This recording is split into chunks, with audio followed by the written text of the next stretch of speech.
ഓഫായി. ഞങ്ങൾ രാവിലെ സമയം ഒരു 6:15 ആപ്പിലേക്കുമ്പോൾ വീട്ടിലിറങ്ങിയതാണ്. ഇപ്പം ഞങ്ങൾ നേരെ ഫോർട്ട് കൊച്ചി അല്ല മട്ടാഞ്ചേരി ഒരു പള്ളിയുണ്ട്. ഇവിടെ പ്രാന്തൻ കുരിയച്ചൻ, പാന്തൻ കുരിശു എന്നൊക്കെ പറയും. അതെ, പ്രാന്തൻ കുരിയച്ചൻ പറയുന്നത്. അതിപ്പോൾ അങ്ങനെ പറഞ്ഞാണ് പാന്തൻ കുരിശായത്. ആന്നേ അതെ അമ്മ, അതെ.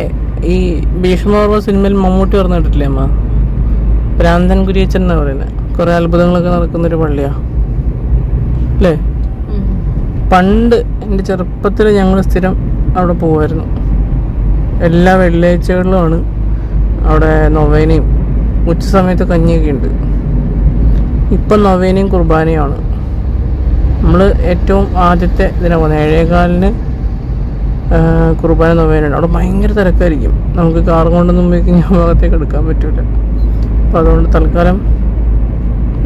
തൽക്കാലമല്ല, രാവിലെ ഏറ്റവും ആദ്യത്തെ കുർബാനയ്ക്ക് പോയിട്ട് വരാമെന്ന് വിചാരിച്ചു, വലിയ തിരക്കാവുന്നതിന് മുമ്പ്.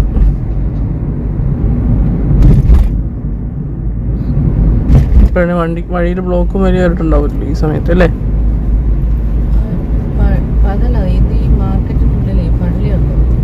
ബ്രോഡ്വേ. ഓ,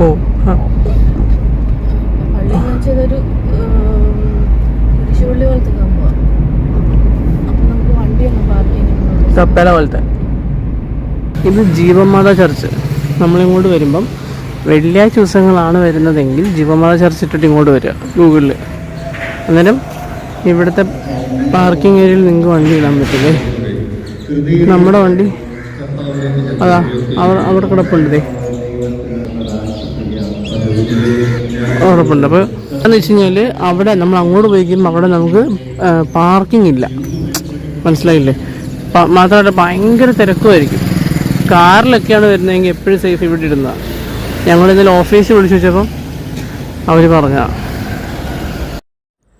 1314 ഒരു വലിയ പ്രളയത്തിൽ നമ്മുടെ കൊച്ചി തുറമുഖം കുറച്ച് വികസിച്ചു. അതുവരെ കൊടുങ്ങല്ലൂരായിരുന്നു ഈ വ്യവസായ പ്രമുഖരൊക്കെ വ്യവസായം ചെയ്തുകൊണ്ടിരുന്ന കൊടുങ്ങല്ലൂർ എന്നായിരുന്നു. ഈ ഒരു പ്രളയത്തോടുകൂടി കൊടുങ്ങല്ലൂർ ആ ഒരു എന്താ പറയുക വ്യവസായമൊന്നും വേണ്ട രീതി നടക്കാണ്ടായി. അങ്ങനെ മാത്തൻ, അവിടുത്തെ ഒരു പ്രമുഖ വ്യവസായിയായിരുന്നു മാത്തൻ. അപ്പോൾ ഈ മാത്തൻ ചേട്ടനും ആൾക്കാരും കൂടെ എന്ത് ചെയ്തു, നമ്മുടെ കൊച്ചിയിൽ വന്ന് തമ്പടിച്ചു. പുള്ളിക്കാരൻ അത്യാവശ്യം പുള്ളിക്കാരൻ്റെ ഈ വ്യവസായമൊക്കെ ഇവിടെ അങ്ങ് നടത്തി. അങ്ങനെ മാത്തഞ്ചേരി എന്ന് ഇപ്പോഴത്തെ മട്ടാഞ്ചേരി അറിയപ്പെട്ടു. അങ്ങനെ മാത്തഞ്ചേരി എന്ന് പറഞ്ഞാണ് ഇപ്പം നമ്മളൊക്കെ കാണുന്ന മട്ടാഞ്ചേരിയായിട്ട് ഈ ഒരു സ്ഥലം അങ്ങ് മാറിയത്.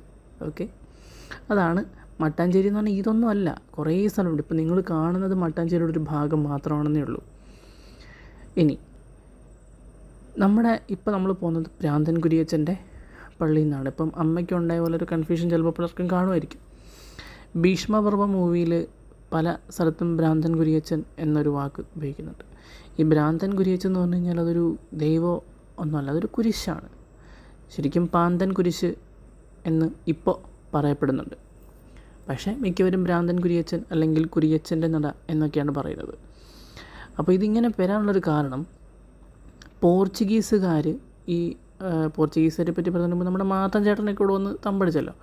ഈ കൊടുങ്ങല്ലൂരുകാർ എന്ന് പറഞ്ഞാൽ നല്ല കുരിശിനെ വണങ്ങുകയും കുരിശിനെ വിശ്വസിക്കുകയും ചെയ്യുന്ന വിശ്വാസികളായിരുന്നു കേട്ടോ, നമ്മുടെ മാത്തൻ ചേട്ടനും കൂട്ടരൊക്കെ.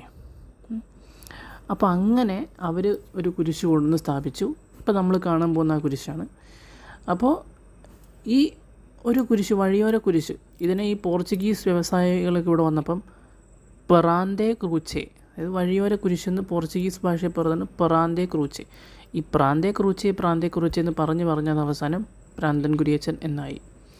പിൽക്കാലത്ത് ആരൊക്കെയോ വെറുതെ പറഞ്ഞ് കേട്ടിട്ടുണ്ടെന്ന് ഇങ്ങനെ അവിടെ അന്വേഷിച്ചപ്പോൾ പറഞ്ഞു കേട്ടു, ഈ പ്രാന്തൻ കുരിയച്ചനോട് പ്രാർത്ഥിച്ചു കഴിഞ്ഞാൽ ആൾക്കാർക്ക് ഭ്രാന്ത് വരും. ഇപ്പം എന്നെ ഒരാൾ വിഷമിപ്പിച്ചു, അയാൾക്ക് വേണ്ടി ഞാൻ പ്രാർത്ഥിച്ചാൽ അയാൾക്ക് ഭ്രാന്ത് വരുമെന്നൊക്കെയുള്ള അന്ധവിശ്വാസങ്ങൾ ഇവിടെ ഉണ്ടായിരുന്നു.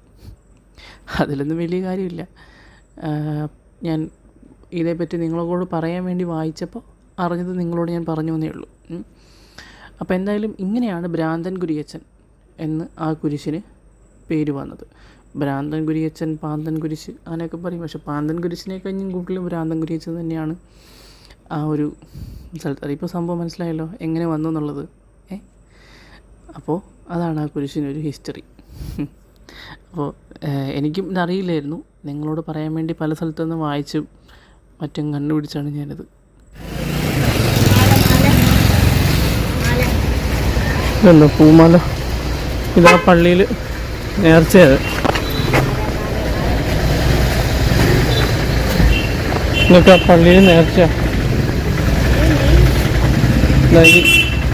സൈഡ് വെച്ച് വെക്കുന്നത് പള്ളി.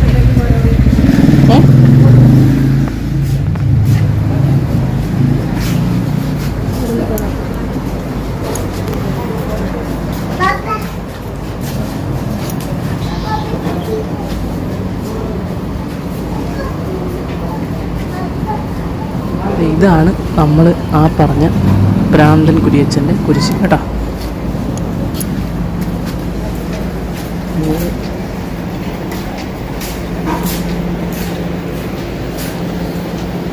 കുരിശിൻ്റെ സൈഡിൽ കൂടെ ആണ് പള്ളിയിലോട്ട് പോകേണ്ടത്.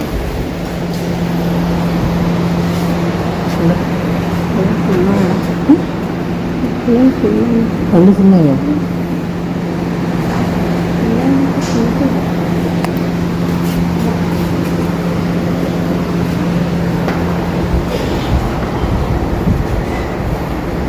ഇത് ജെൻസ് എവിടെയാണ്? ജെൻസിന് എപ്പോൾ തൊഴിലുന്നത്? എവിടെ അമ്മ എപ്പോഴത്തേന്? ഇവിടെ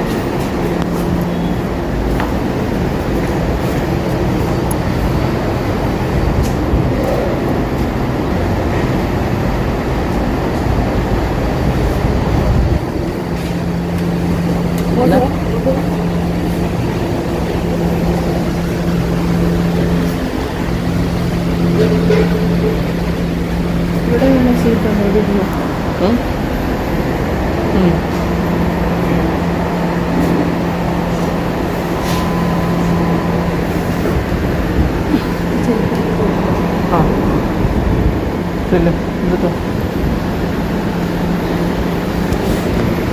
പള്ളിയുടെ അകത്തിരിക്കാൻ സീറ്റില്ല. ആൾക്കാർ മുഴുവൻ വന്ന് ഫുള്ളായിപ്പോയി. അതാണ്. അതുകൊണ്ട് നിങ്ങൾ കണ്ടില്ലേ പള്ളിയുടെ സൈഡിലായിരിക്കുന്നത്. ഇനിയിപ്പോൾ നമുക്ക് കുർബാനയൊക്കെ കഴിഞ്ഞ് നൊവേനയൊക്കെ കഴിഞ്ഞ് പോകുമ്പോൾ കാണാം. ഓക്കെ.